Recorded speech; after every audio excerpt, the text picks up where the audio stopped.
So I just want to make one quick statement. If you're on the board dealing with this problem, you're one of the most patriotic people in this country. You're not the problem. I'm trying to help you.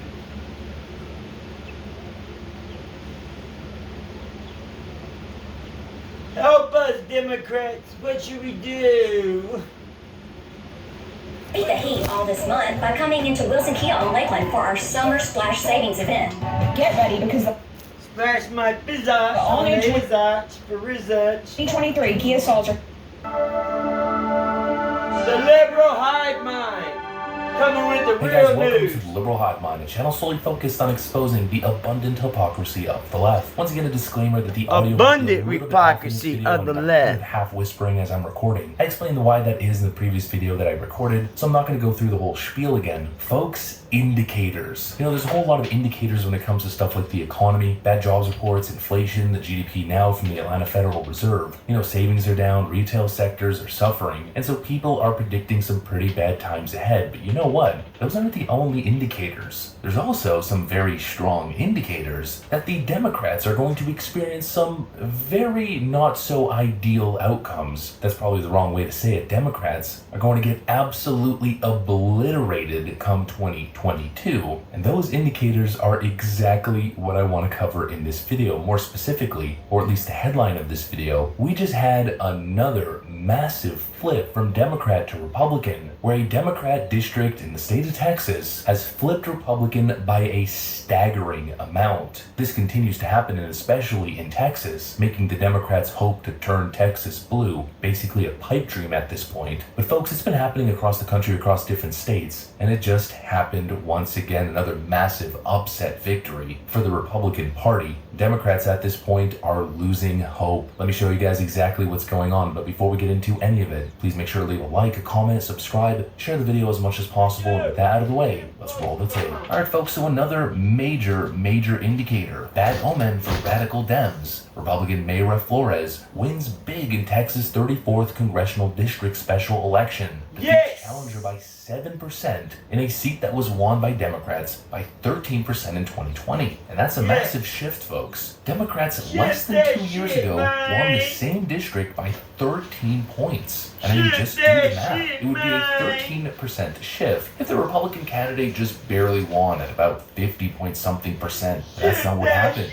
Not only did the Republican upset win, but it wasn't even close. Shifting 13% plus 7, a total of 20%. A Democrat district just shifted 20% for Republicans. I mean, that is massive. That's not a small victory or a small upset. That is, like I keep saying, the Democrat worst nightmare. And it's materializing, folks. It's becoming real. Democrats, of course, were hoping to keep this district, but not only did they lose it, they lost it decisively, with Mrs. Mayra Flores winning more than 50% of the vote and ensuring that there will be no runoffs. It's not only another win, it's another decisive victory. And they keep piling up. It all started in November 2021 with the Virginia upset victory, and it continues to grow and continues to expand. And there's something else to cover, obviously, in the state of Texas. This speaks to a story we've been talking about since the 2020 election, specifically along the border, the Rio Grande Valley, South Texas. We have seen county after county, whether it's in this district or some of the districts to the west of it, where voters have moved 10, 20, 30, 40 points away from the Democrats and toward the Republicans. This district that Mayra Flores won last night, Barack Obama got more than 60% of the vote here when he last ran in 2012. Hillary Clinton won this district by 22 points. It's shifted that dramatically. Joe Biden carried it by 4 in 2020, and now in a special election, a Republican candidate has won it outright. We've seen shifts like this throughout South Texas. This, by the way, is the second most heavily Hispanic congressional district in the United States. We've talked about the potential shift among Hispanic voters. We certainly saw it in 2020. The question has been, would we see it in 2022? I think this result we got from Texas 34 last night definitely underscores the Hispanic vote could be up for grabs this fall in ways we haven't seen in a long time. Okay.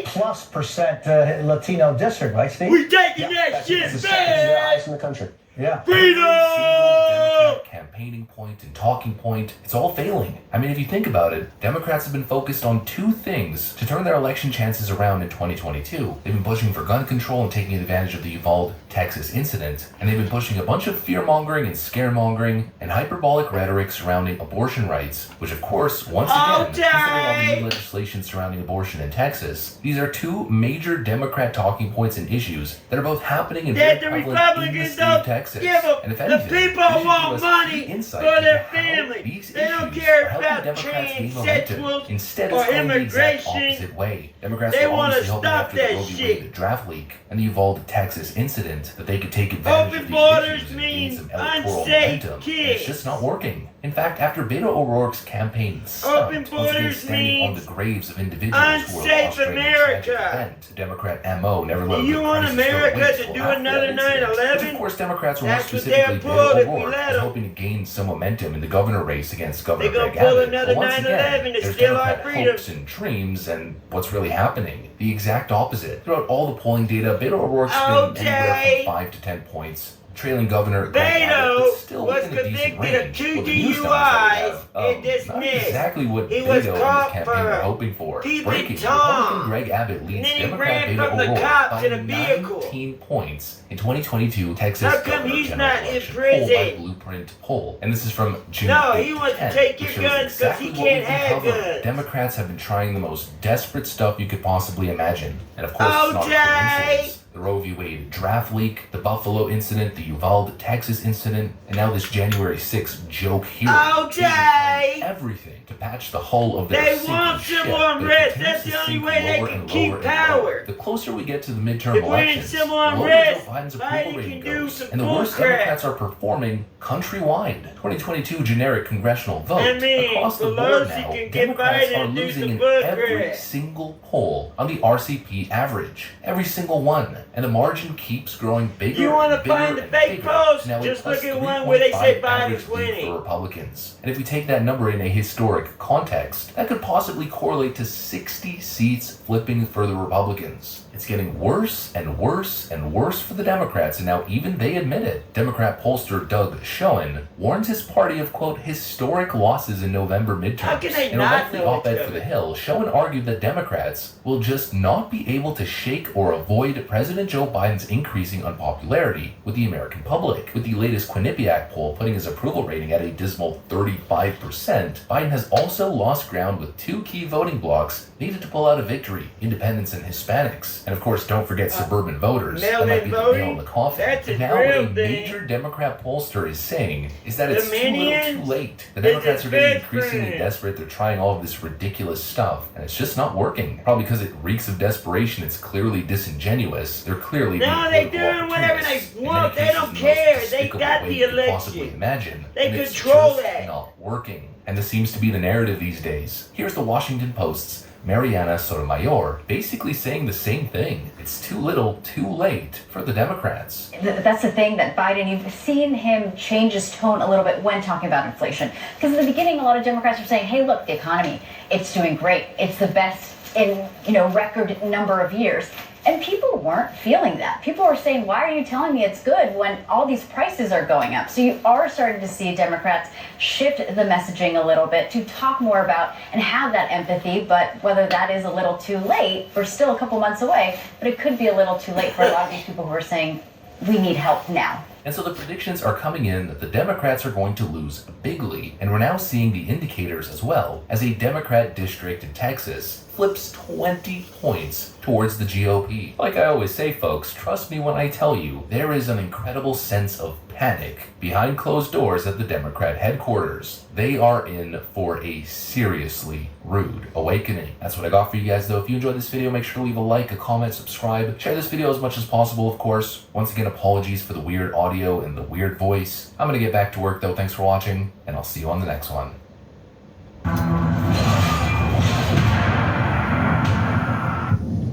Power. Tyranny. Violence. America! Europe was engulfed in war, plague, and famine. Welcome to America!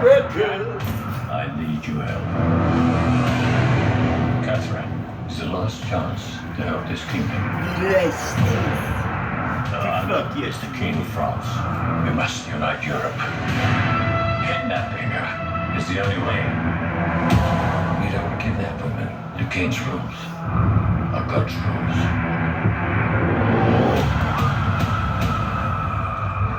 Oh my God. Well, let me go.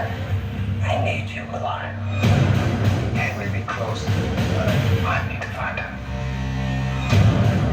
I know we did it, and those soldiers are never gonna find her. Why? Because I trained her. Tomorrow she will be yours. You must protect her.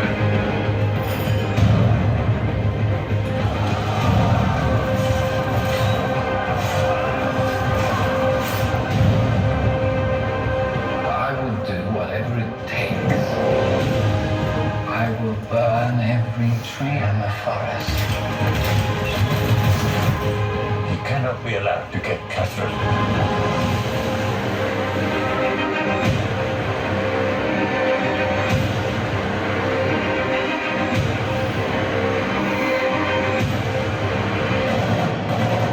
If you choose to fight, you may die.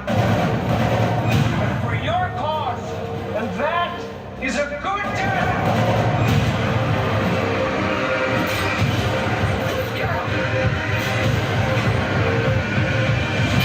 Alexa, skip.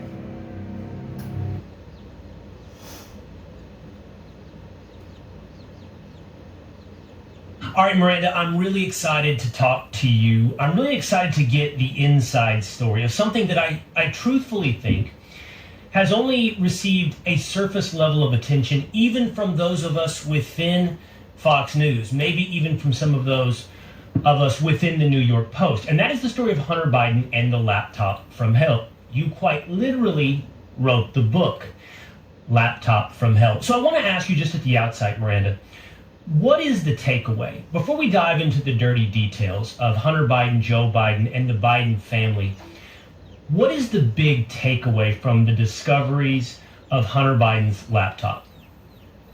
The number one thing is that this is really not a story about Hunter Biden, it's about Joe Biden. And it's about the influence peddling scheme that he ran out of Delaware from his very earliest days as a senator 4 decades ago, and then internationalized when he became vice president. And President Obama gave him carriage for some pretty important parts of the world, such as China and Russia, Ukraine, and those places were the countries where his family took the most amount of money. We're talking about tens of millions of dollars.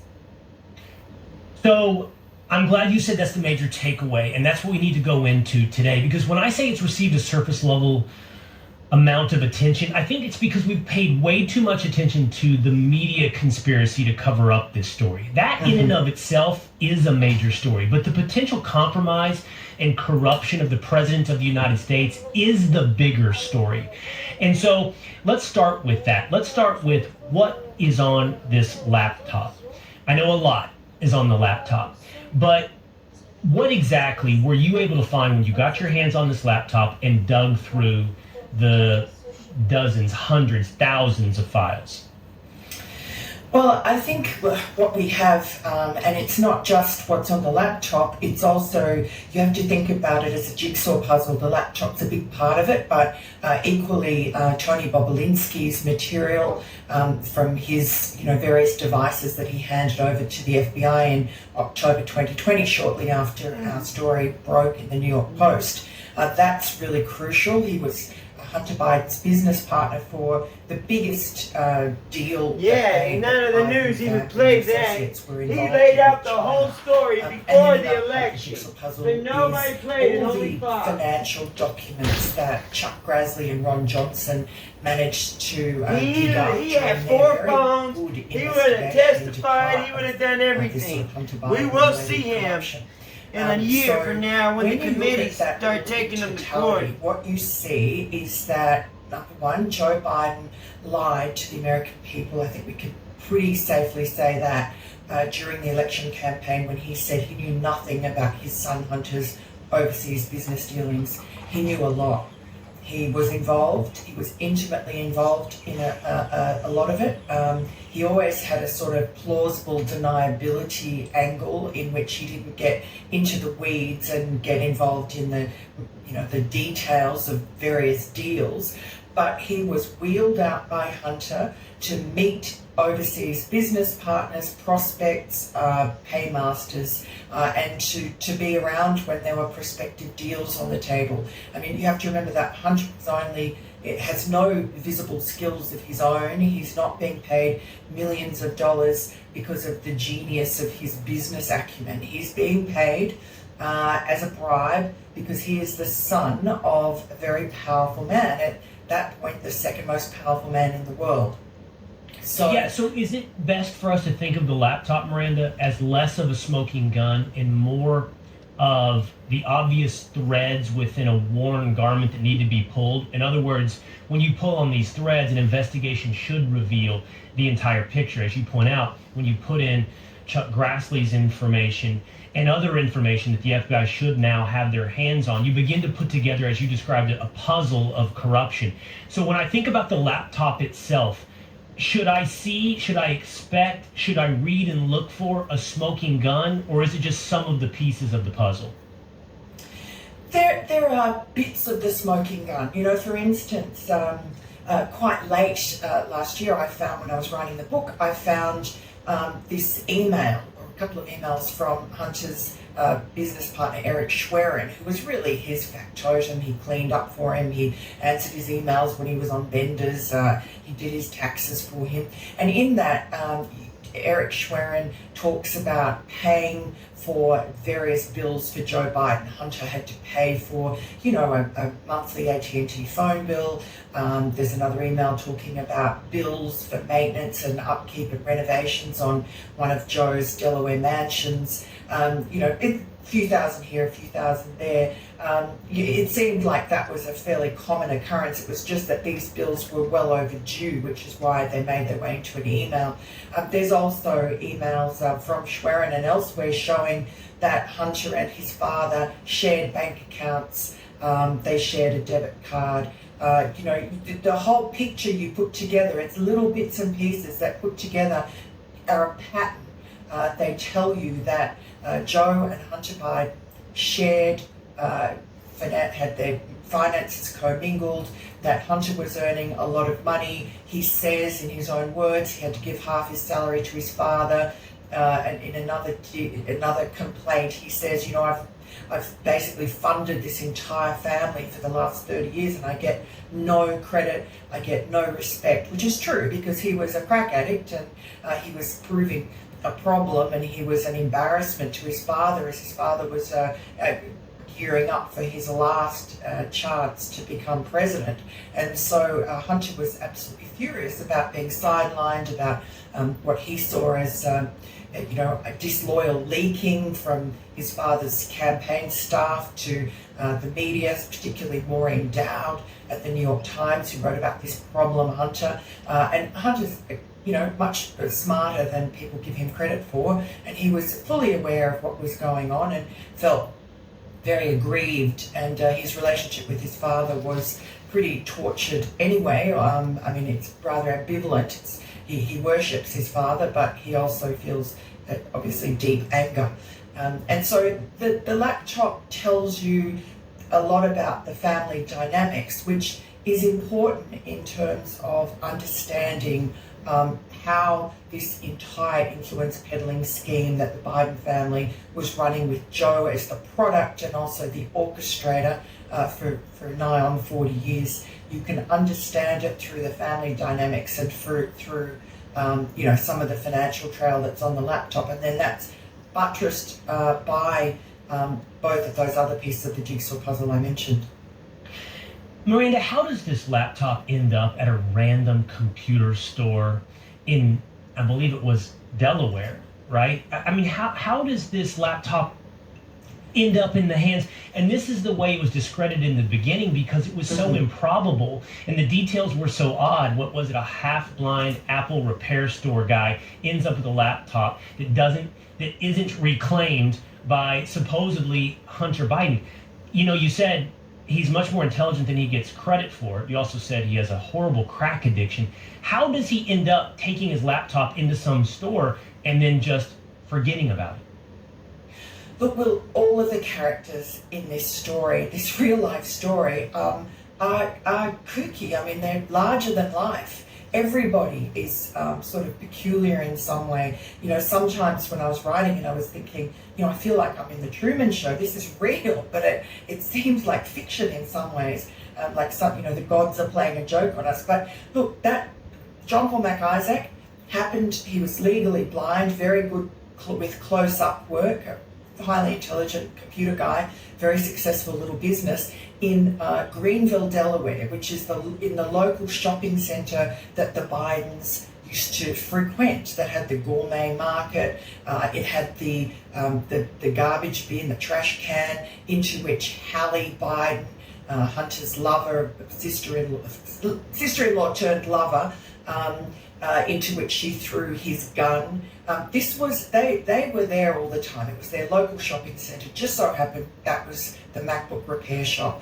And who would have thought when Hunter Biden dropped his laptop off that mild-mannered, quietly spoken, legally blind computer repairman was actually a pretty strong Trump supporter and a major patriot who could not let go what he saw on the laptop because he was so intimately interested in, he was watching Fox News and watching the drumbeat and the lead up to the impeachment of Donald Trump over Ukraine and this company called Burisma, which he recognized because Hunter's laptop was waterlogged. It was so damaged that when he was uploading it onto his server, he couldn't just set and forget. He had to sit there and laboriously, segment by segment or sector by sector, I think he called it, upload it. So he was watching it in real time as it was screening and scrolling across the screen. And Hunter was a crackhead, so this was one of 3 laptops that we know of that he'd lost. He'd left one behind with his psychiatrist in Newburyport, Massachusetts.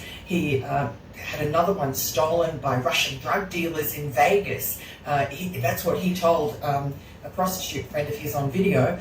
So we have to take his word for it. But he was always losing devices. You know, you could see from the Apple emails that he got how he was frequently having to reset, lose his password, buy a new phone or laptop or whatever. So he was a mess. He was a crackhead. It's not really that hard to believe that he would leave a laptop behind and not go back to pick it up. But what you also can see in the context of the laptop is he had built himself up into an absolute rage against his entire family, particularly his father, in April of 2019. He really felt disrespected. He felt that his whole life had fallen apart, and that now they were kicking him to the curb because Joe wanted to become president. And so, whether it was a Freudian resentment or accidental or sort of subconsciously revenge against his father, who knows, but this was peak anger from Hunter, and when he left it behind, you could just imagine him saying, well, screw them. You can almost see the scene in the movie. Now, Miranda, Yes. correct me if I'm wrong, but this Apple repair store owner, he doesn't turn to Rudy Giuliani. He doesn't turn to the New York Post. Doesn't he first turn to the authorities? Doesn't he first turn to the FBI or the DOJ and give this information over to those who could investigate? What I'm asking you is, while we in the audience first hear of this on Fox News or from the New York Post or from Rudy Giuliani, this was well known to the Department of Justice. This was well known to law enforcement by the time it hit the popular consciousness. Yes, well, it should have been, because he contacted the FBI and they came and picked up the laptop in December 2019. And of course, he had an entire copy of the laptop on his server because he had to upload it. But they took it and they had it. He impressed upon them what he thought were the salient elements that were to do with sort of exonerating Donald Trump over Ukraine. And they took it away, really didn't give him much interest or respect. And there it kind of got lost in the FBI annals, because we know just a few weeks ago we had the FBI head of cyber security or cyber was testifying in Congress, and Matt Gaetz asked him, where's Hunter Biden's laptop? And he said, well, I don't know. Don't ask me. It seemed quite offended to even be asked, as if it was something unseemly. Right. It's outrageous. But I get the feeling that the Delaware grand jury that is looking into alleged criminal offences by Hunter Biden, child abuse, looking into all his business allegedly. affairs, I get the feeling that they have access to that material. Certainly, they have access to Tony Bobolinsky's material because, as I said, he handed over all his WhatsApp messages and documents and emails to the FBI, and a lot of that basically overlaps with what's on Hunter's laptop, but there's a lot of new information, particularly the encrypted messages. I want to come back to the corruption and the deals in just one moment, but let's take a second to talk about the salacious things that you have seen that were found on the laptop. I've heard you describe it as homemade porn, that he is a crack addict. What was he collecting and keeping beyond dirty deals for possibly the Biden administration, his family, with corrupt foreign leaders? What else was he keeping on that laptop? Well, you want to talk about the porn and he what he did was he seemed to have this obsession with documenting every aspect of his life. So he would record voice memos when he was having conversations, when he was off his face with, girlfriends or prostitutes or whatever. He loved to record himself. And video recordings, he would record himself having sex with women, multiple women. He would take photographs of himself naked. He would take photographs of his penis. There's one photograph where he's arrayed a bunch of M&Ms along it. He would take photos. He went to a hotel room in Vegas and ordered this massive, gluttonous room service menu with it. Looked like he ordered everything on the menu, and it's all laid out there, and he's photographing it, and then he flops his penis into the middle of it and photographs it.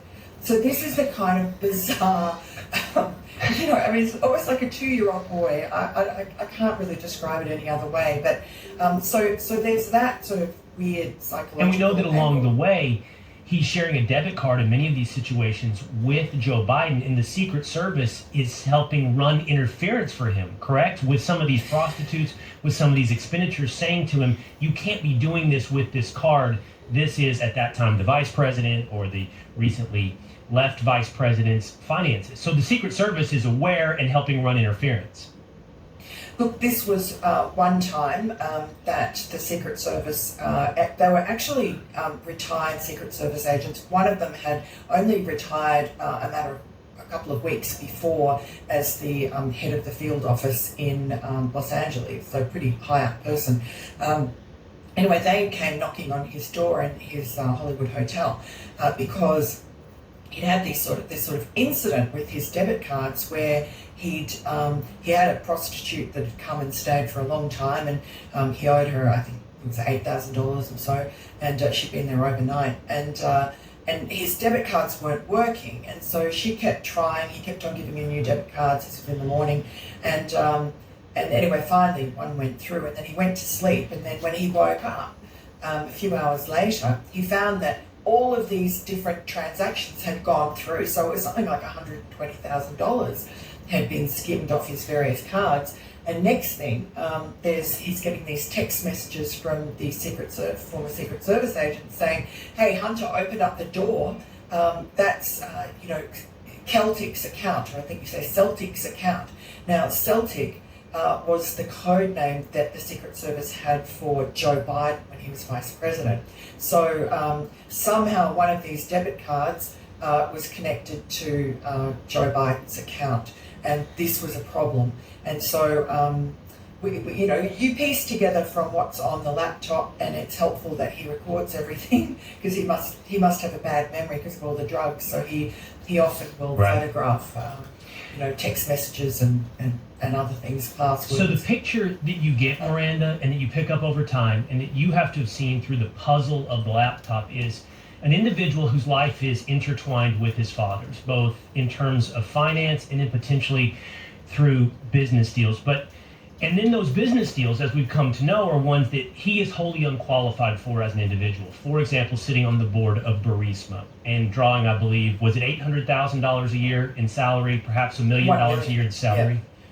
Yeah. And he has no qualifications for such. And so the implication we read is, well, that's for access to the United States government. That's for access to his father. It does, I want to walk through this and I want to say, well, I never shared a bank account with my father. I don't anticipate sharing bank accounts with my children once they become adults, but I also hope I don't have crack addicted children. So you wonder, do you carry on treating them like children as they're adults if they have these problems? But it's not simply, I want you to walk me through this, because it's not simply a father attempting to, make his son an adult and sort of intermix business. The question becomes does this business amount to a tit for tat, a quid pro quo? Is Hunter on the board so that Burisma can influence the United States government? Is Hunter doing business with a Chinese company so that that Chinese government company, and by extension the Communist Party, has access to the highest levels of the United States government? And does the laptop help us piece together that puzzle? We have a wholly unqualified crack addict who's totally intertwined with his father, right? But what do we have that connects it, that this is what's going on? Quid pro quo, Joe's getting money for corrupt countries having access to the government. Well, it's interesting, just to take your first point, that you mentioned about a father and a son having intertwined, business and banking, if the father is trying to help out the crack addict son. And I am certain that when this all blows up, which it will, that will be Joe Biden's defense, and that you'll see those narratives run through the New York Times and the Washington Post, and anyone who disagrees with that, tries to lay out the facts that are contrary to that, will be treated as some sort of monster for... So it will be the doting father who's trying to help his burdened son become an adult or find a successful or sustainable life. Exactly. I mean, he did that during that last debate with Donald Trump when Trump brought up the laptop, and he basically, two things he did was he cited the 51 former intelligence officials who basically misled, if you can't say lie, but certainly deliberately misled the American public by implying that this was Russian disinformation on the laptop, and that our reporting was. Right. But also when Donald Trump brought up Hunter Biden, Joe Biden looked down the barrel of the camera to the American people and spoke to them and said, look, like a lot of people at home, my son had an addiction problem, but he's beaten it, and I'm so proud of him. And, that's a pretty effective technique, and you can't underestimate Joe Biden's kind of ability to emotionally manipulate people, because that's what he's done all his life. But getting back to the money, it's if you are in China or Ukraine or Russia or these very corrupt countries, it's so obvious. What's really obvious to them is not so obvious in America, which is that you don't pay the bribes to the top official. You pay it to their son or their daughter or a family member. And in China, these sons and daughters, mostly sons, are called princelings. And it's just the way business is done. It's completely normal. And so they saw with their eyes a very obvious message that was being sent when Joe Biden flew on Air Force 2 with Hunter into Beijing in 2013. And, Hunter's there at the top of the stairs. As soon as the Chinese saw him, they knew that this was, I say this all the time, this was American power come to do private business. And there's all sorts of coded messages in that Americans didn't pick up. So you talk about quid pro quo. I think probably the most obvious, even though the Burisma dealings are small fry and less important, I think, for our national security than the China ones, there's a very obvious quid pro quo, which is sort of staring us in the face in Ukraine, which was that the owner of Burisma, which was paying Hunter $83,000 a month plus to sit on its board, a guy called Nikolai Zlochevsky, had been a part of the previous very corrupt Russian-aligned regime that was tipped out in the Maidan Revolution. And he had been the energy minister, and because of that, he'd got all these licenses to these gold mines. I mean, there were oil and gas fields in the Donbass region, which is now at war. And so he was a billionaire, but he'd stolen this money from the Ukrainian people. So there was a big Interpol, FBI investigation, international investigation into him, and he had $26 million of assets were frozen in London. It was a matter of time before the law caught up to him, and he ended up being jailed. But what he did cleverly was get politically connected people onto the board of Burisma, not just Hunter but others, and that was his way of sort of laundering his reputation and making sure that he was safe. He also paid a bribe to the Ukrainian prosecutor and got that $26 million in London dropped. But he was doing this as a sort of protection, and you can see in the emails the demands that he makes of Hunter Biden and his partner Devon Archer, who was also on the board, that they had to bring people, Americans, high-ranking Americans, to Ukraine, to Kiev, to say nice things about Burisma, to say nice things about Zlochevsky, and that worked.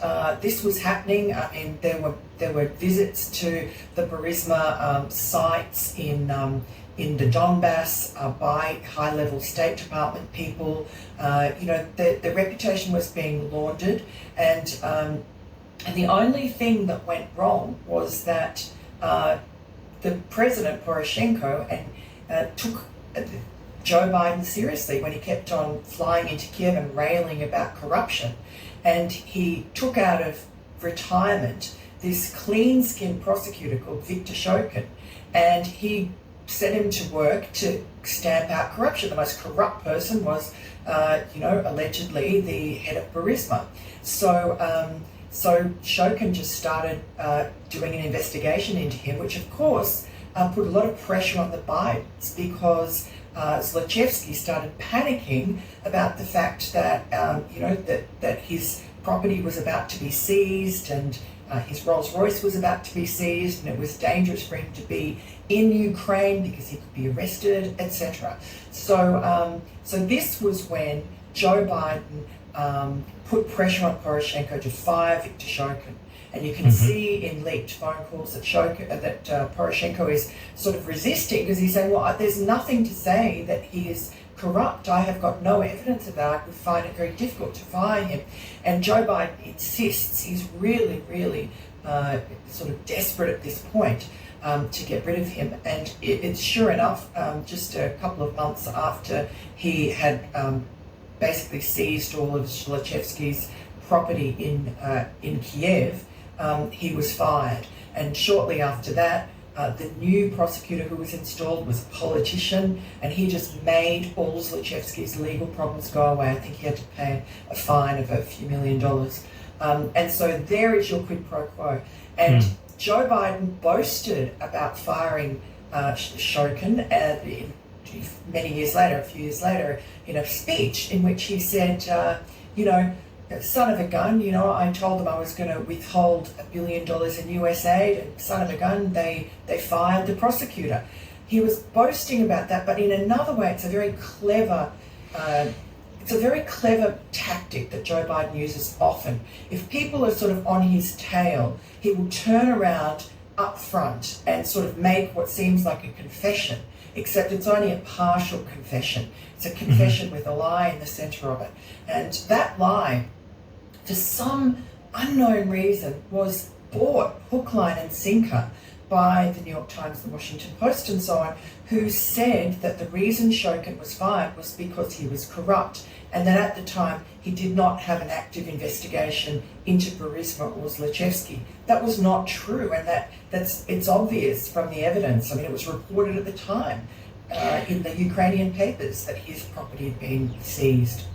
So Joe Biden's son is placed onto a board of a corrupt company in Ukraine and paid $1 million a year. Once, at Joe Biden's insistence, Ukraine looks into cracking down on corruption. They focus on exactly the place where Hunter Biden has profited. But in order to inoculate himself, that corrupt CEO then turns to Joe Biden, now I'm filling in gaps, and says, we've paid for this protection, you have to stop this prosecutor, and he very openly then has this prosecutor fired. Yeah, that's a fairly direct line of what would at the very least be circumstantial quid pro quo. Circumstantial, exactly. Yeah. But does that same type of quid pro quo, Miranda, even circumstantial, exist within the Chinese dealings? Do we see adjustments in American policy? Do we see adjustments in America's position towards certain Chinese companies? Are we capable of piecing that puzzle together? It's not as clear. I mean, you can draw a conclusion, which is pretty obvious, that if you get paid tens of millions of dollars from the Chinese Communist Party, thanks to President Xi Jinping, that you are compromised. The president is compromised. Right. That if his family, I mean, the last deal that they did that Tony Bobulinski was involved in was with this energy company called CEFC in China. But it wasn't just an energy company. This was the capitalist arm of President Xi Jinping's Belt and Road Initiative, which is a really menacing kind of strategy of China to overtake America as the world's economic superpower. It's about tying up developing countries in debt traps. It's about buying up all their infrastructure and their rare minerals and so on. So it's about getting in charge of the supply chain. It's war against America by economic means. And, Joe Biden that was the deal, that Joe Biden had been earmarked to get 10% for the big guy. The big guy we know from Tony Bobulinski was Joe Biden. His family was involved in that deal, and for the last 2 years of his vice presidency, Hunter Biden, Joe Biden's younger brother Jim Biden, Hunter's uncle, and their various business partners, including Tony Bobulinski, Tony came in late, but the other business partners were working on behalf of CEFC, the Belt and Road Initiative, in the Middle East, in Oman, in Luxembourg, in Asia, to open doors, to use the Biden name to sort of launder or freshen up the natural concerns that those countries might have had about the Chinese, the CCP coming in. This was not the CCP. This was America. This was Vice President Joe Biden and his family, and who were in a joint venture. So it just made it much easier for the Chinese to make inroads. Miranda, was that the best example of tying a kickback directly to Joe Biden? The 10% of the CEFC company that is supposed to go to the big guy? I know you mentioned earlier that, there was some payments for the summer house in Delaware. To be honest, while that sounds, a little salacious, it's not big money. It was a couple $1,000. And you keep looking, and the reason I'm asking you this question, and we'll end with this, but you keep looking, and we both seized on this word, right? Circumstantial evidence. You keep looking for the tie that makes this more concrete. And to me, that's got to come in one of two places, or preferably both places. A clear quid pro quo between a corrupt regime and the United States of America, in this case, the Biden administration, the Biden family, or direct financial kickbacks directly to Joe Biden, and preferably both. So I'm looking for both of those. Is the 10% to the big guy the hardest connection, the hardest piece of evidence we have so far to a kickback to Joe Biden? Not to Hunter Biden, but to Joe Biden? I suppose, yes, that you could probably say that.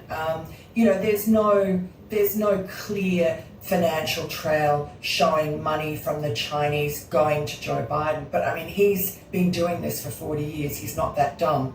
But what we do know, because the US attorney in Delaware has a lot more powers, subpoena powers and visibility into these companies and these bank accounts than we do, is that they have started looking at Joe Biden. They're looking, ostensibly at Hunter Biden for, alleged tax evasion and money laundering and violation of the Foreign Agent Act. Registration Act. But they're also been asking witnesses, who is the big guy? Who do you think is the big guy? Now, the big guy, Joe Biden. That tells you that they are pulling on the threads that lead to Joe Biden. And with their visibility into the bank accounts, into the money trail, obviously they think that that is a relevant piece of information.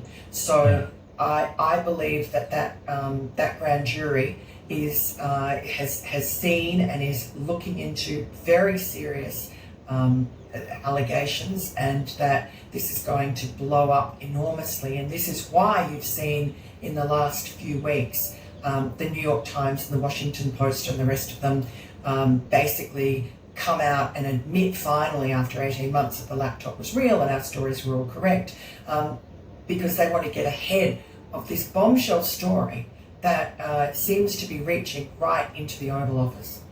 And that's the story. We'll end where we began. I asked you what the big takeaway was, and it was the Biden administration, and by extension, the President of the United States is at the very least compromised and possibly corrupted by not just foreign corrupt powers, but enemies of the United States in the case of China. It seems to me, Miranda, and I'll leave you with my summation, you tell me if I'm right or wrong.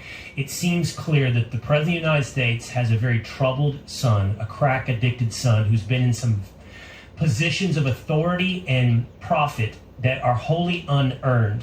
And his relationship with corruption seems clear.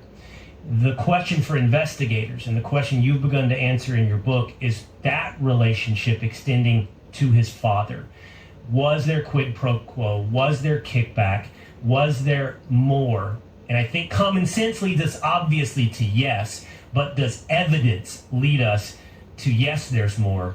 The President of the United States is influenced, compromised, or corrupted by those very same powers. Absolutely. And, the multiple times that Joe Biden met with Hunter's business partners from all over the world, from Kazakhstan and Mexico and Russia and China and Ukraine. He met them in China. He met them in Washington, D.C. at his own vice presidential residence. He invited them for breakfast several times. He went to dinner with them at Cafe Milano in the private room that Hunter organised at least once. He was involved on the telephone, I'm told. So he was offering himself for sale. He knew he was the product, and he was very happy to be paraded as the product, even though he was the vice president of the United States, and this was incredibly improper, and he was involved in a corrupt influence peddling scheme. So whether or not the investigators follow the trail of money to him, I think it's pretty clear from the evidence we have that what he did was at least impeachable. He was the product, and he sold himself, paraded himself as the product. Laptop from hell. Miranda, thank you so much for explaining it to me today. Thank you so much, Will. I'm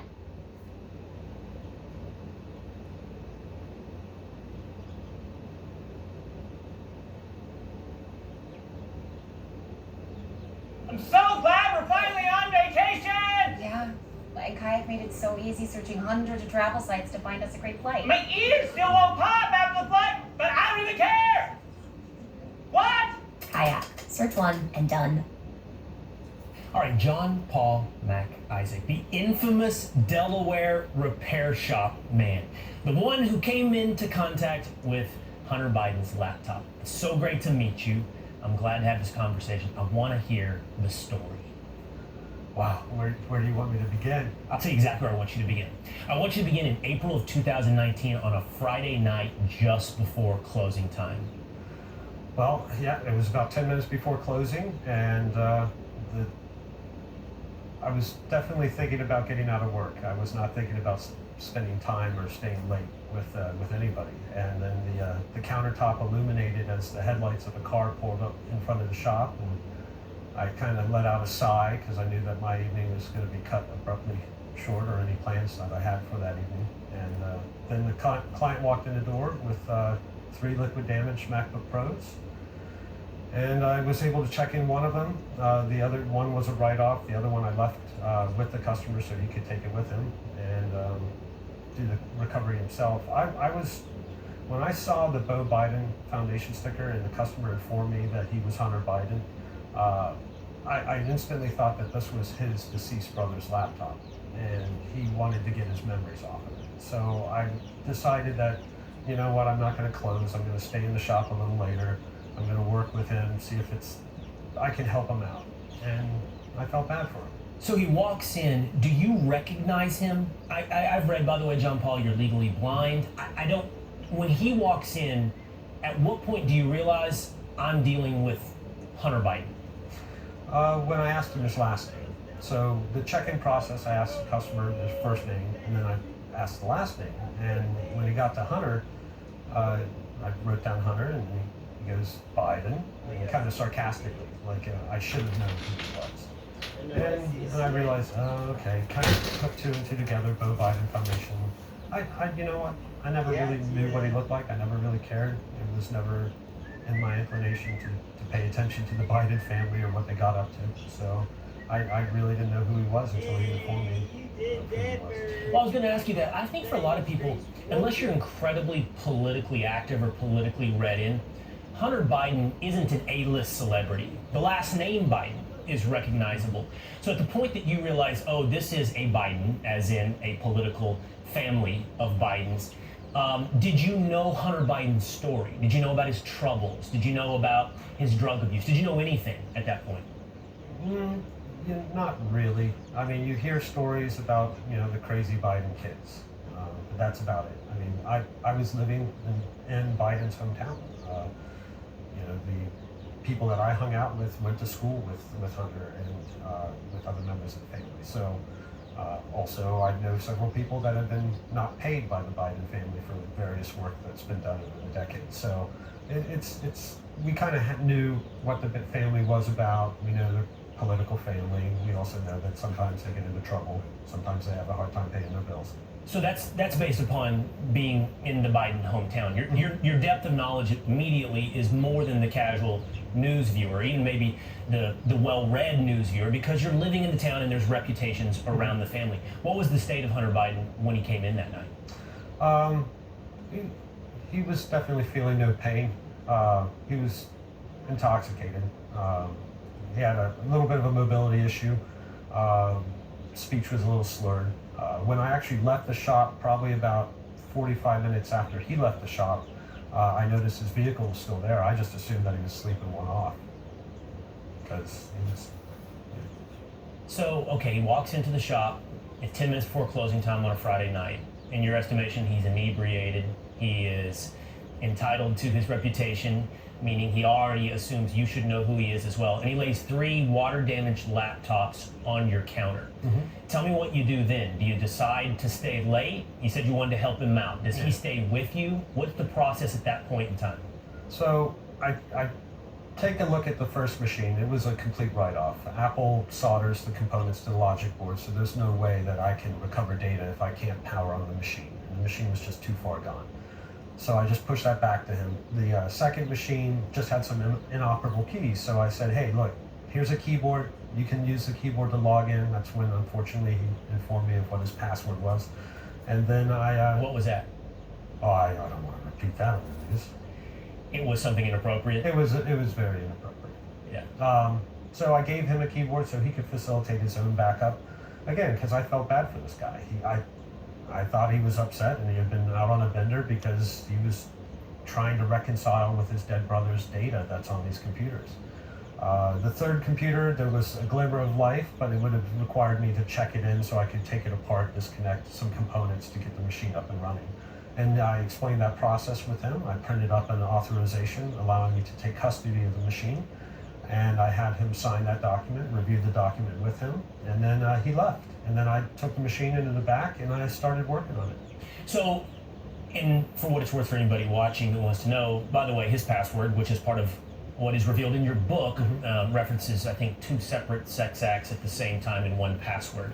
And he shares that with you. And it's my understanding, then, so does he take the first 2 laptops with him when he leaves and leaves only one of the 3 with you in your custody? Correct. Okay, and so now you stay at the shop and you decide, I'm going to go ahead and start What? Start doing what to this computer? Well, he hired me to do the data recovery. So I booted up the machine, got the machine to a point where I could start to do a recovery, and the condition of the machine didn't allow me to do what's called a forensic copy. I had to literally just drag and drop folders. So I dragged the most important folder, dragged and dropped it to the server, and I said that's good enough for tonight, and I left. I came back the next morning to discover that the machine had died during the process. I only was able to recover about a third of the data. So I had to kind of go through and look at what I recovered, compared it to the original to see what made it over and what didn't. And that's when I realized that the person, this is not his brother's laptop, and that the person that's starring in a lot of this homemade porn is actually the guy that dropped off the laptop. Okay, so during the data recovery process, you begin to see what is on the file? During the verification. So when I went to go and copy data and then the machine shut down, I don't know where it stopped. It didn't complete the copy. So I had to look at two lists of the data, and then where something didn't match up, I'd click on it and then drag it to the folder so that the two lists would match up. It's in that process of clicking on a file, looking at the thumbnail, previewing the image, that's when I realized there was a considerable amount of pornography on this computer. Which I've heard you say, by the way, is par for the course in your business. Yeah, it's an occupational hazard. What, a lot of people have porn on their computer, and a lot of people seem to damage their computer, so you see what's on a lot of people's computers? It depends. If I'm hired to recover data, or if somebody's having a problem with their data, then I'm going to have to look at the data to perform that. If somebody just needs the screen replaced on their laptop, there's absolutely no reason to look at a customer's data at that point. It's not the cause of the problem. Yeah, I wanted to follow up with you on that because I think I've never taken a device to a repair shop, so I can't speak from personal experience, but I guess I might assume there's some expectation of privacy. Mm-hmm. Should Hunter have assumed some expectation of privacy at this point when it's in your custody? Did you break any ethical guidelines or anything by looking at his data? You know what? I don't think so. I know there's been a lot of people out there that question that. He wanted me to recover his data. When a customer requires a data recovery, it's usually for two things: movies and pictures. It's for the things that you can't replace. You can always write a paper again if it's a college paper. You can always re-download music that you've downloaded, or you can always anything that's you've downloaded, you can always replace. You can't go back in time and take a photograph or a movie. Once you lose that data, that's irreplaceable. So when people come in for data recovery, that's what they want. That's what's irreplaceable. So I have to go in and recover typically that type of data, pictures and video. And to make sure, I'm not going to drag and drop a folder and then call a customer and say, hey, it's done, come on in, give me your credit card. I'm going to make sure that I did the job correctly. And in that process, you have to verify the content that's on the computer. Whether it's just quickly looking at it in a list view, or if it's a case of where there's a potential of data corruption. Corruption manifests itself in video formats more than anything else, because video is very intensive, audio is intensive. If there's corruption, it'll pop, it'll squeak, the video will get distorted. It'll manifest itself and you'll be able to see it. So when I opened up a video file that was rather large, that would have been a prime candidate for corruption if there was any corruption in the data transfer, that just so happened to be a homemade video of Hunter. So it's a homemade video of Hunter doing what? Well, amazingly, multiple illegal acts at the same time, but I don't want to go into detail. Multiple illegal acts? Are you talking about? Well, smoking crack and while engaged in sex trade. I don't know. I'm pretty sure. I'm not a lawman. I did. So you're in your repair shop. This is the following day, I take it. You're starting to see what's on some of these files. You're seeing pornography. In your estimation, you're seeing illegal acts, drug use. What do you do next? I do the job. I mean, his dad's not running for president. This is just a guy. He wanted me to recover the data. I saw a couple financial documents that raised some red flags, but again, it's none of my business, and it's his gross stuff, and I'm charging him way too little to do what I was doing. So I just wanted to get the job over and done with. And it really wasn't until 2 weeks later, when his dad announced his candidacy, that I started to get a fear for, okay, I've seen some very embarrassing material on this laptop. I'm pretty sure nobody's going to want this embarrassing material out there, or the knowledge of somebody that's seen it talking to anybody. So that's when I started to get more and more concerned for my personal safety, because, and I think as we've all seen recently, the Secret Service is the Biden family fixer service. You know, they bailed out Hunter, whether it's pulling guns out of trash cans or it's waking him up when he's on a OD at a hotel, or using his dad's credit card. It's kind of, I expected the Secret Service to come into the shop to sweep that laptop under the carpet and take me along with them. But you said that's after 2 weeks of having the laptop when his dad announces he's running for president. What happens in the interim? You've got the laptop for 2 weeks. Is the job done? Yeah, Do you try to get I finished the job I called up Hunter, I believe it was the 16th, and or I think I called him up on the 15th and said, you need to go out to pick up a hard drive. He picked up a 2 terabyte, I believe it was a 2 terabyte Western Digital. I think it was from Best Buy. He dropped that off on the 16th. I told him he could come in the next day to pick everything up. I transferred the data from the store server to the external overnight. I came in the morning the next day. Transfer was complete. I called him. I sent him a Square, per his request, one of the Square online payment requests. Filled that out, sent that in an email. I think I called him again the following weekend or right before the end of the month. I always call customers at the end of the month to collect them out of delinquent bills. And then I think I called him a couple more times over the next month after that. So just no response. So you had multiple contacts with Hunter over the first couple of days of your introduction. You tell him, come back, this is going to take a couple of days. Then you tell him, bring me a new external hard drive. And am I reading the situation right? You have pulled his data onto one of your servers, a storage server that you own and maintain. Specifically for backup, yep. Specifically for backup. And then your plan is to then transfer the data onto an external hard drive that he purchases. And he does so, and he brings it to you? Yep. I say, now you've transferred the data onto his external hard drive. I assume at this point it's still on your server as well. Correct. And he sort of disappears on you. So he disappears and never comes for that external hard drive that now maintains the data? So now I'm in possession of his laptop, a backup of his laptop's home folder on an external drive that he provided, and no sign of Hunter. And the data as well, and your own server. Yeah. And Hunter never comes back. Have you heard from Hunter since that day? No, the closest I've heard to Hunter was on October 13th, so the day before the October 14th New York Post story. Hunter's lawyer calls me to see if I was still in possession of the laptop.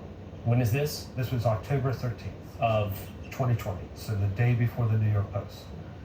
The day before the original New York Post story that was, of course, censored on social media and called Russian disinformation, you got a call from Hunter's attorney saying, do you in fact have the laptop? Yep, he actually said, I think my client Hunter left the laptop with you sometime in 2017.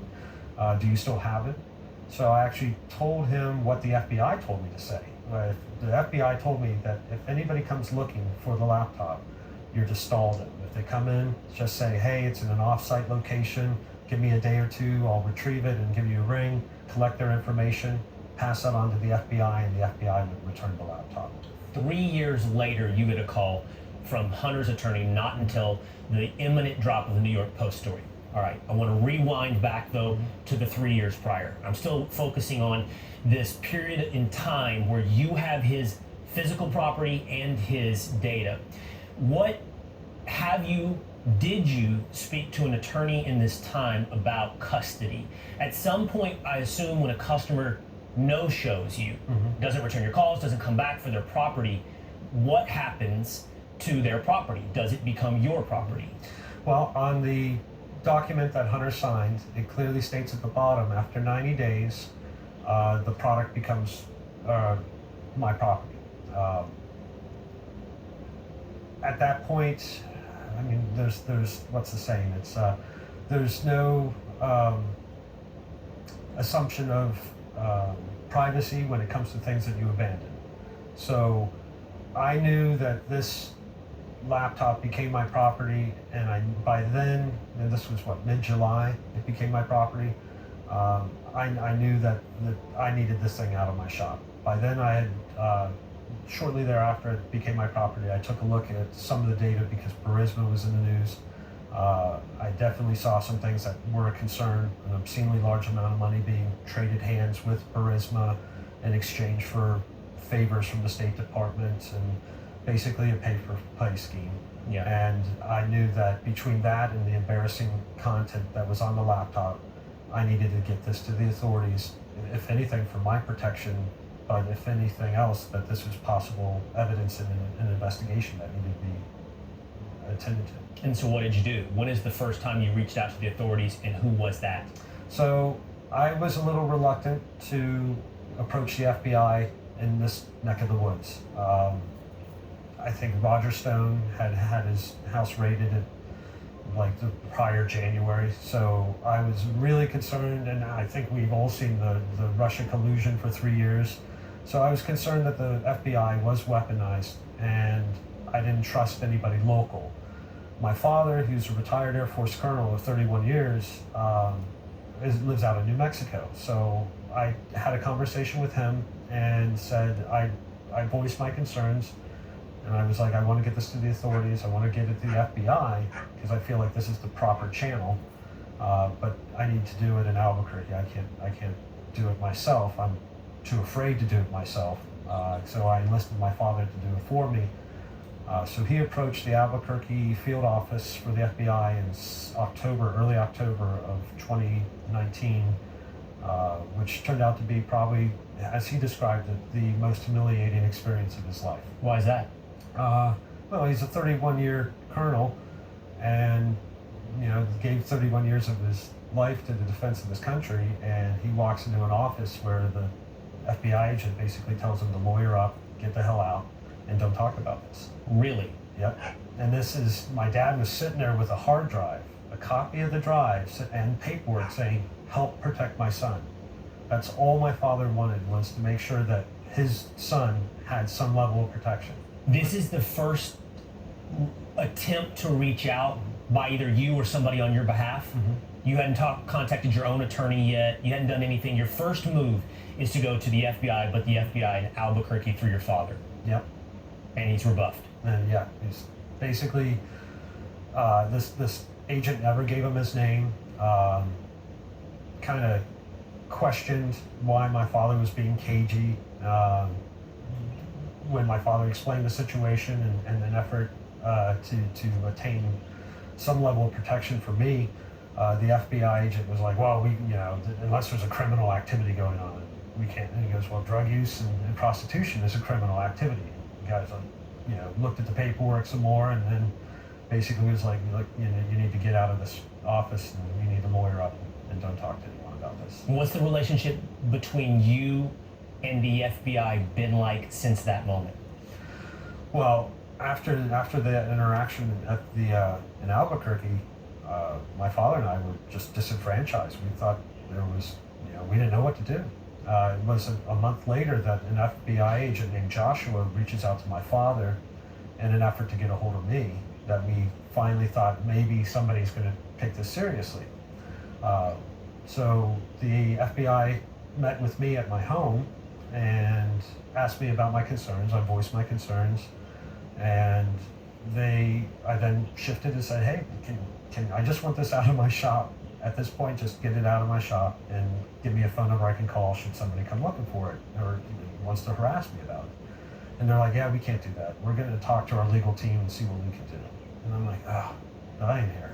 I just want this over and done with. Then they said they were going to come and they wanted to make a forensic clone of the drive.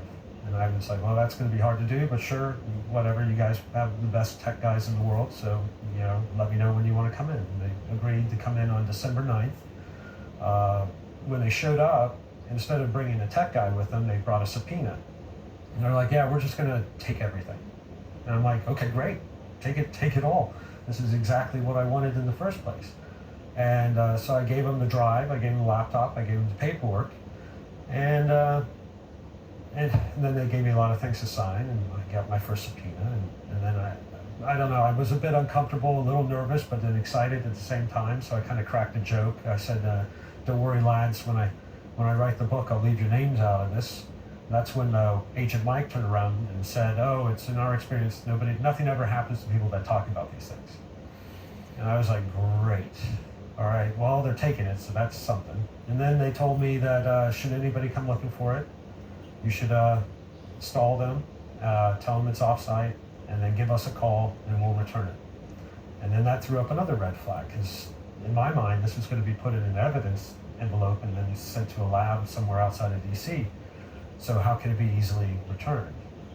So, and then a couple weeks after that, that was December 9th, I think a couple weeks after that, I got a call from Agent Mike, who also said only communicate from that point on through text messaging with him only.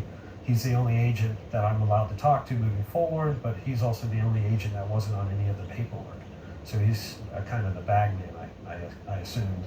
But he checked on me, and I said nobody had come in to look for it. He seemed surprised. And then that was the last I heard of the FBI. This was when? What year? This was December of 2019.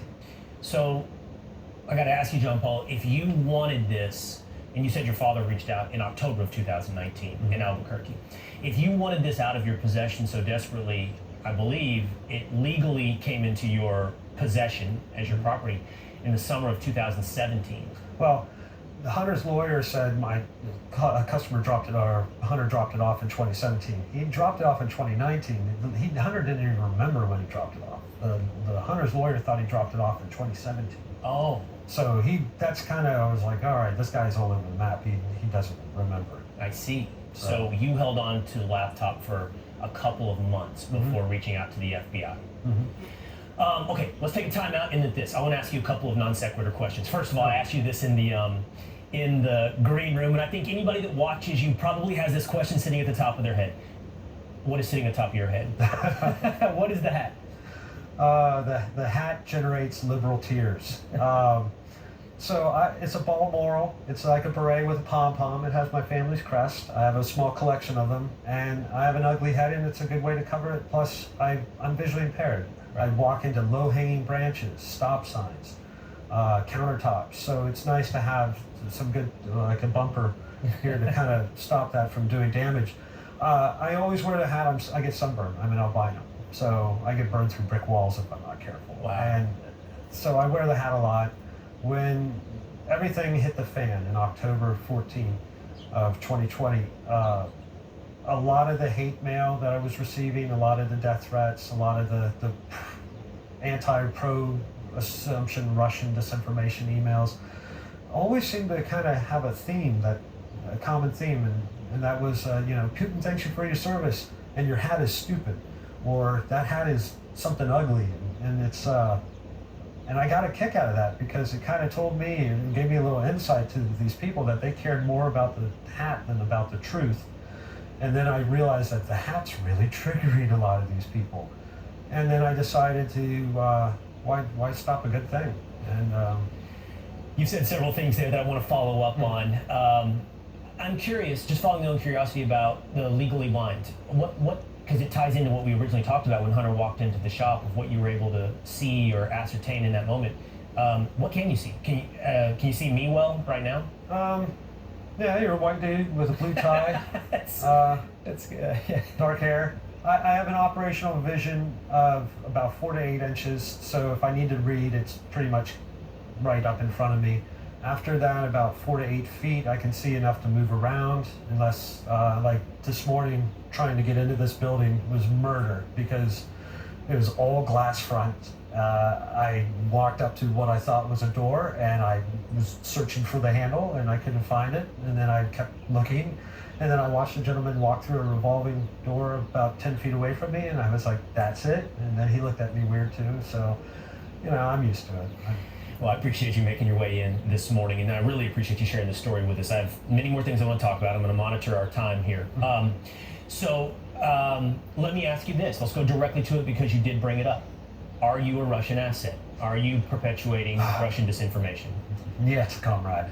I mean, if the GSB is putting out things like this, then I don't think we have anything to worry about from Putin, if this is what they're training their agents to look like. I just think it's the irony. Like my family, from the entirety that they've been in this country, okay, my grandfather came to this country, fought in World War II, fought in Korea, fought in Vietnam as a pilot in the Army Air Corps and the United States Air Force.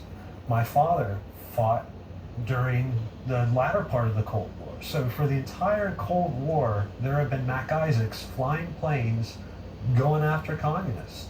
And to be accused of being one of those communists or even playing a part in that is just absurd to me. Now, the thing that bothers me about that, because I brush it off, but everybody else thinks that I contributed or I worked with a foreign power to help affect the outcome of an election. I mean, people associate that with traitorous activities, and I've been labeled a traitor because of that. And to have a family name that has served bravely and proudly in this country's military for so long, have that tagline traitor next to it is just, I'll fight like hell to prevent that from happening. I'll tell you that. I can understand, especially when what you're doing in many's estimation is an act of patriotism, sharing potential corruption that should be investigated within the United States government. On that note of being called a traitor, of trafficking in Russian disinformation, you have sued Politico, the Daily Beast, CNN, and Congressman Adam Schiff for sullying your good name, for slander. Tell me about that lawsuit. Well, I went after Twitter originally because they labeled me a hacker. If I was ever going to start up any kind of computer repair business again, having the title hacker is more, to me at that time, more devastating than being labeled a Russian asset, which was just ridiculous. So I went after Twitter, and they switched judges with an Obama-appointed judge, and she threw the case out with prejudice and awarded Twitter the Florida slap statue. So I was basically wiped off the map. I was destroyed. Right. The original accusation was that it was hacked material. Yeah, Twitter's accusation. Twitter didn't say I was Russian. Twitter said that it was hacked material, ergo I was a hacker. Whereas Hunter gave me his password. Usually hackers don't get the privilege of having the owner give them their password. That's not hacking at that point. That's just accessing. So it was ridiculous, but it had on a career standpoint, being labeled a hacker is a death sentence.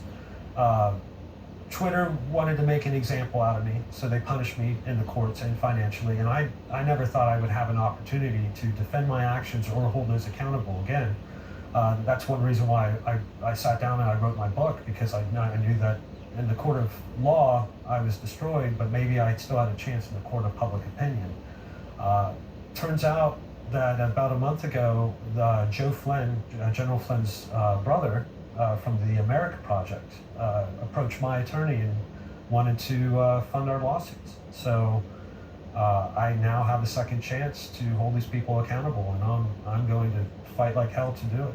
In any type of defamation suit, you have to prove damages, and you have paid a price, right? Yeah, I lost my business. I was forced out of my state for about a year. I've been singled out by the IRS. I was denied unemployment. Is that right? Yeah. So you lost your business. Well, how were you forced out of your state? I was getting too many death threats. It was no longer safe for me to be in Delaware. You've been audited by the IRS? Mm-hmm. Yeah, they looked back. They found $58 last September. $58 from 2016. So I guess I've been okay on my taxes, but. And you've been denied unemployment? Yep, I was denied unemployment for a year, even though my business paid into unemployment for 10 years, and this was exactly what unemployment was there for. I started applying for it in December of 2020. And it took me writing a letter to Chris Coons saying I would hate to see a state agency politically motivated like this, so can you please tell me what's going on? Magically, a couple days later, I got a phone call, and then I started getting checks, but not all of it, but it was enough to keep me going. But you shouldn't have to do that. John Paul, what do you think about the institutions of the United States government? I would imagine you have a perspective now that is informed by some of the stuff that you saw on the laptop, but also now the experience that you've endured in the wake of exposing what was on the laptop. You have just labeled or told me that numerous government institutions, from state unemployment offices to the IRS to the FBI, have all taken, let's put it this way, a very clear position when it comes to you. Yeah. What do you think of the institutions of the United States of America? Well, call it a naive repairman's point of view, but I think that sometimes you got to let things fail before you can have the opportunity to fix them.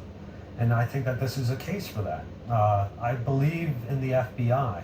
I didn't trust the FBI. The FBI is broken. They demonstrate that. But I still believe that the system is there for a purpose, and it's the right course of action. It was the right decision. I didn't want to go to the press. I didn't want to go to media because I didn't feel like that was what had to be done. That wasn't the proper channel. If the FBI had done their job, I would have still had my business. The world would never have known I existed if the FBI had done their job right. So, obviously I have a bone to pick with them, but I don't think it needs to be replaced. I don't think it needs to be torn down or destroyed. I just think it's broken and it needs to be fixed. Is it limited? Is your indictment of broken institutions limited to the FBI? Well, I mean, the DOJ, on a bigger picture, they obviously have some explaining to do. I went to I didn't go to Congress. So when the impeachment happened, when the impeachment trial went down, I still had my fingers crossed that the FBI was going to admit the laptop as evidence, so the White House had it for defense. My heart sank when the impeachment trial concluded, and there was no sign of that laptop anywhere, because I had definitely seen stuff on that laptop that would have justified a phone call to Zelensky saying what happened during the former administration, because there was a lot of money exchanging hands, there's a lot of pay for play, and a lot of the same players back then are the same players now. And so it kind of begs the question, there was a lot of money poured into Ukraine once again, and the Bidens got really rich the last time this happened. So, I'm concerned that, that when the FBI didn't act, I felt like the next thing to do was to go to Congress, except I was still afraid of my identity being leaked, and so I kind of, again, enlisted my father and my uncle to go to Congress. But the past 3 years of Russian collusion and the Mueller reports had put up this satirical guard around all these senators that we were, and congressmen that we were reaching out to try to get a hold of them, and they were so afraid of being wrapped up in some more Russian collusion or another conspiracy theory that our cries for help fell on deaf ears. So you went to, I would assume, Republican members of Congress. Yeah. With your story. Yeah. And you were rebuffed. My uncle and my father, both retired colonels, both approached several members of Congress and were rebuffed. You want to share with us who those members of Congress were? I don't. I know why they did it, and I understand, and I get it. And recently I've reached out to a lot of the same members personally, and this is where I fault myself. If I knew the names, I had looked at the data, I had an intimate understanding of what had happened in Ukraine at that time, and I knew dates, I knew players, I knew events. And if I had taken that information and I had approached these individuals, I think with that level of clarity, that would have been a lot more believable. And I think I could have done more at that time. But because I was afraid of getting outed and having my identity known and I was trying desperately to protect my identity and my business, I relied on other people to do that for me. So that's where I failed. It's not their fault, it's mine. Okay, so you're telling us that during the impeachment of President Donald Trump, there are questions, obviously, that he raised about the propriety of businesses in Ukraine, and specifically when it comes to Burisma, as you mentioned. At this point, you're well read in. You've looked at the documents on the laptop. You know there's relevance to what you found directly to the relevance of the impeachment of Donald Trump. Beyond that, corruption of what would then become the president of the United States, potential corruption that at the very least needs to be investigated. You see it's not happening. Apparently you now become aware the FBI is not going to do anything. You go to Congress, you get pushed back, or you don't receive a warm welcome. Your father doesn't receive a warm welcome. from Republican members of Congress. And I hear you, you take ownership of maybe it wasn't sold or pitched or communicated in the best way. I could have done more. Which you could have done more. What do you do next then? Carry me forward in the timeline, because at some point, I become aware. Yeah. The people watching become aware. Your next move is a move that brings the story to all of us. Well, it was the end of August.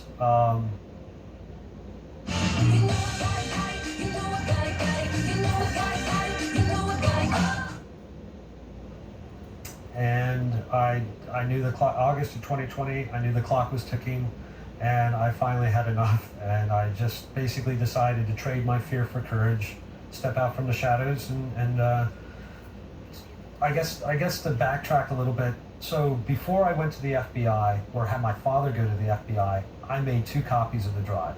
I made a copy to give to my father so he could give it to the FBI. I made another copy to give to a friend of mine. Should something happen to me, that drive would have been mailed to Rudy Giuliani. Time out very quickly, because you mentioned to me that the FBI at some point in time also came to you and took the laptop. Yeah. And I assume that external hard drive that Hunter had given to you as well. Yes. But you still had on your backup server, which we discussed earlier, you still had the data on that backup server. Yes. So that's the source of these copies you're making. It's 3 years ago. I believe so. Yeah.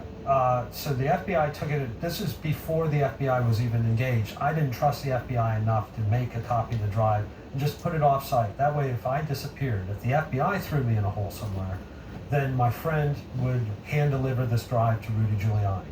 The reason why Rudy Giuliani is because during the summer of 2019, he was in the Ukraine researching exactly what I was sitting on. So I was kind of keeping a finger on the pulse of what his activities were, and I knew that he was a lawyer, and he probably knew more about what the Bidens were up to in Ukraine than any other person on the planet besides Hunter. You chose Rudy Giuliani. I chose Rudy as to be my safety net. Should something happen to me, my friend would reach out with a copy of the drive. Fast forward a year, and now we're in August of 2022, I decide to reach out to Rudy Giuliani's office directly. I get in contact with Bob Costello. 2 or 3 days later, I overnight that very same drive that I was going to be my safety net. I used that drive to mail to Rudy Giuliani's lawyer, Bob Costello, overnight on August 28th of 2020. Okay, and then Rudy starts revealing some of the information, and immediately now it's Russian disinformation. Yep. Besides, it was scary because at 6:30, I didn't go to sleep that night. After I received the phone call from Hunter's lawyer, I was really nervous, and I did not sleep well at all. And I didn't even go home.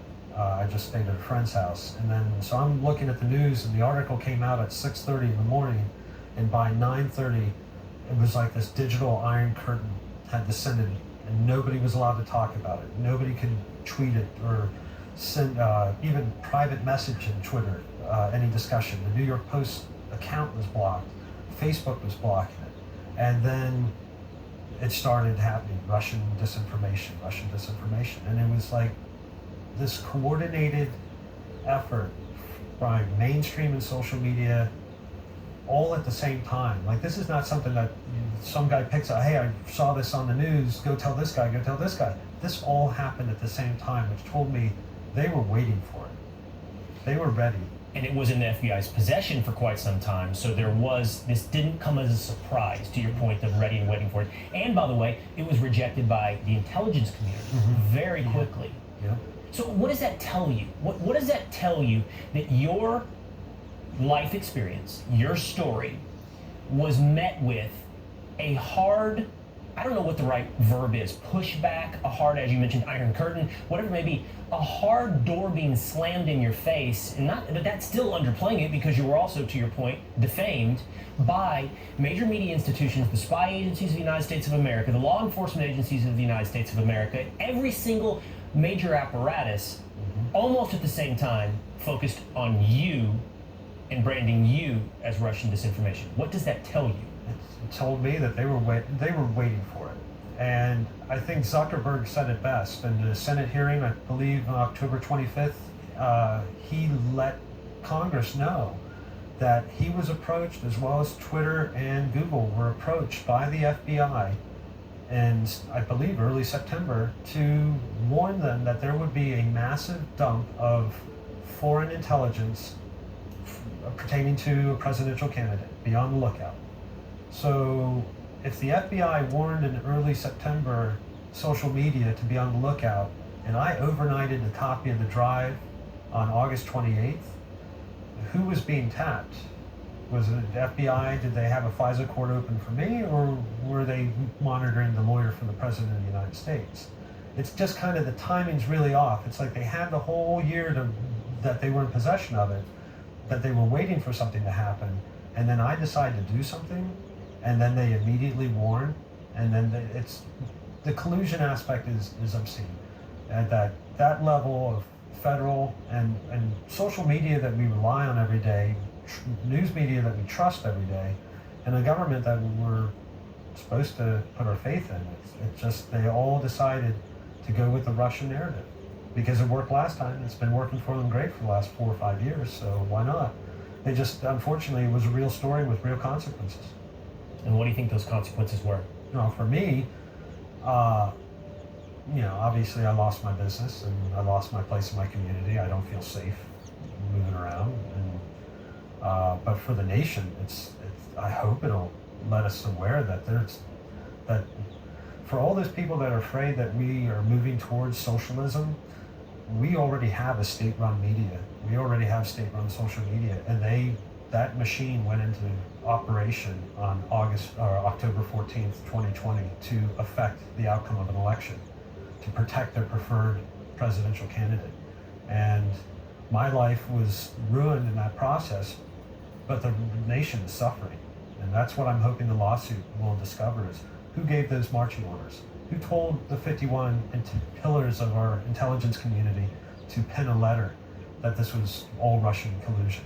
Who told everybody that this was Russian? Because I want to find out so that never happens again. The book is American Injustice. We can hear your whole story, read your whole story in that book. Go pick it up wherever you buy your books. And I really appreciate you sharing this story in depth and in detail with the amount of time you've given with me here today. I really appreciate it. It's been an absolute pleasure. All right, John Paul Mackiser, thanks, man. Cheers. Thank you.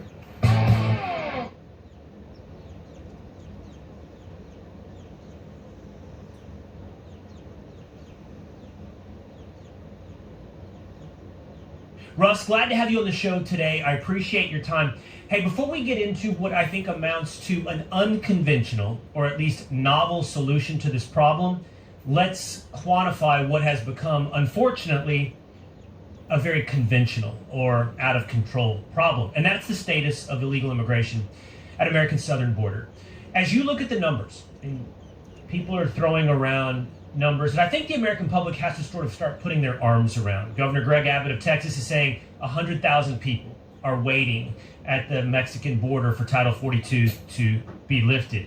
I think our record number in the past month was 250,000 encounters. Mm-hmm. So let's just kind of put the problem into context really quickly. Russ, what are we looking at happening on the southern border? Sure. So right now we have about 7,000 apprehensions per day, but only about half of those are coming into the country. Still really, really bad, but half of those are returned back under Title 42. So as bad as the situation is, if Title 42 were to go away, we would be looking at 18,000 apprehensions per day, but half of those people would not be able to be returned back to the border. So that's what we're looking at in terms of the numbers. So you do that on a daily basis, and you're getting up an order of magnitude in a very, very large problem if Title 42 goes away. But as of right now, we have 200,000 per month is essentially the problem, and those are the apprehensions. And Will, that's the whole strategy of the cartel, is that they are trying to make these apprehensions and waste the time of the Border Patrol so that they can get the other things across the border, smuggling, drugs, and that is really what is so critical about this problem. Is the apprehensions don't tell the whole story. Tons of people, illegal aliens, who are coming across, but it really is something where you have the deterioration of the entire border in a way that I think is truly beginning to be historic. So I want to come back to the cartels. I want to come back to their tactics and strategy that you began to lay out right there. But I also want to make sure I get the numbers exactly right. So you said we're roughly at 7,000 detentions a day, but only half of those, return to Mexico under Title 42. So 3,500 detentions a day that are not returned to Mexico. Correct. And you're saying if Title 42 is lifted, and right now it's under injunction from a judge in Louisiana, if it's lifted, it'll rise to 18,000 detentions a day, and none of those return to Mexico. Is my math correct? Your math is correct. Yeah. Okay, so I take 18,000 a day, I extrapolate that over a month, and just for easy math, I'm going to do 20,000. And I'm looking at 600,000, roughly a month, of illegal immigrants entering the United States of America and not being returned to Mexico. You got it. That's the math. Yep. Okay, so that's essentially, I'm just trying to think of an American city. I'm trying to think of an American city that's about 500,000 people, 600,000 people. I don't know what that is. Austin, Texas was at one time. It's now well over 1 million. 500,000. What is St. Louis? We're talking about importing a city, roughly, and forgive me, people from St. Louis, to tell me, no, St. Louis is much bigger than 600,000. But we're importing cities, mid-American, fairly large cities, every month, comprised exclusively of illegal immigrants. You're getting at the substantive point, which is this is massive. This is on a massive scale. You don't have the ability to absorb these communities in the amount of time that we're talking about. And it's putting great stress on communities across the country, not just the border, but these border cities are the pipeline to other parts of the country, and there's a well-established network of nonprofits that does that pipeline. Right. And I don't want to spend our conversation talking, Russ, about Title 42. I think that conversation has been well explained. I guess it's worth just defining our terms. Title 42 is the pandemic era policy to return people because of fears of the spread of COVID. The Biden administration wants to repeal that. At the same time, by the way, they seem to have renewed concern about COVID. Mask policies are coming back in many American cities. But all of a sudden, for immigration purposes, the pandemic is over. I'm not a big fan, Russ, of the idea of the extension of Title 42. I understand it as a necessity in the moment, but it just can't be our immigration solution, right? I mean, we can't have this Band-Aid on because the pandemic should and will end, and then the problem remains. Yeah, no, at some point, Congress needs to step in and give the ability to DHS to have a Title 42 long-term fix. I would agree with you. We don't want the public health declaration to continue, but I think what's important about this is that it proved a point that was contested within the Trump administration really until the last year or two within the administration, and that was, you would have the Department of Homeland Security head telling you that you just can't remove people, that it won't work, that you have some kind of Mexican standoff at the border where if you bring them, you return them, they're not going to accept them. That has proven to be completely inaccurate.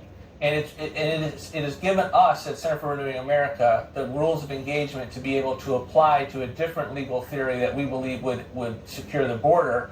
But it allows you to say, we have precedent that the Department of Homeland Security knows how to remove people and to be able to do it in a way that will actually stop the flow.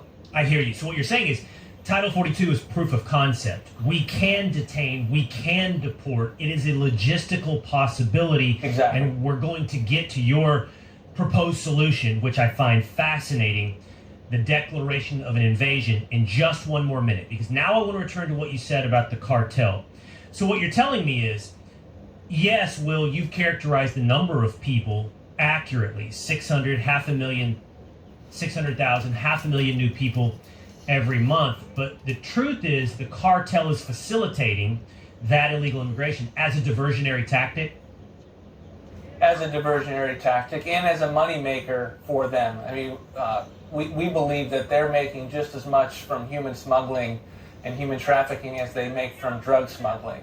But there is a process to it that allows them to be able to take their high value things that they're trying to smuggle and have that evade contact with law enforcement because of how they're strategically using people and sending them in big caravans.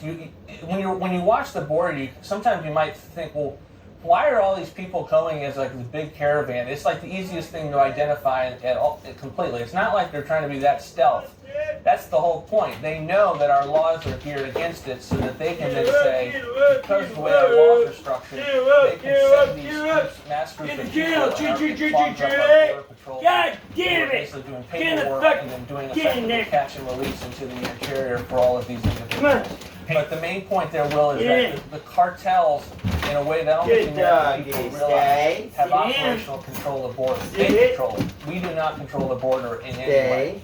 So that's a stunning statement in and of itself. It's only more so when you compound it with, I think, an equally stunning statement that the cartels are making as much on human smuggling as they are on the illegal drug trade. That's got to be, I mean, everyone listening understands the size of the illegal drug trade. I mean, at least conceptually, we see the wealth, we see the stacks of cash, we've watched the Netflix series, we've seen the movies. To think that there's an equally profitable market in human smuggling is stunning. I'm just curious, I grabbed my phone because I want to pull the calculator up. Do you know at the Center for Renewing America, what is the average cost to an illegal immigrant, to a cartel-employed coyote to be shuttled into America? What are they paying?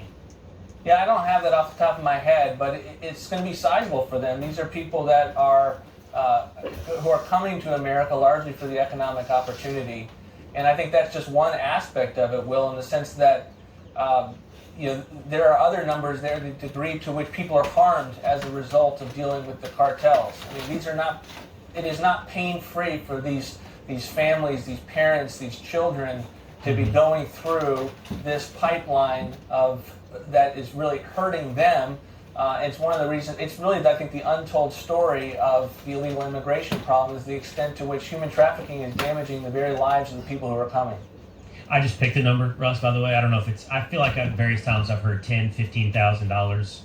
I don't know what the number is for the question that I asked you, but I just did my calculator. I did 600,000. That's the number of people described by $10,000.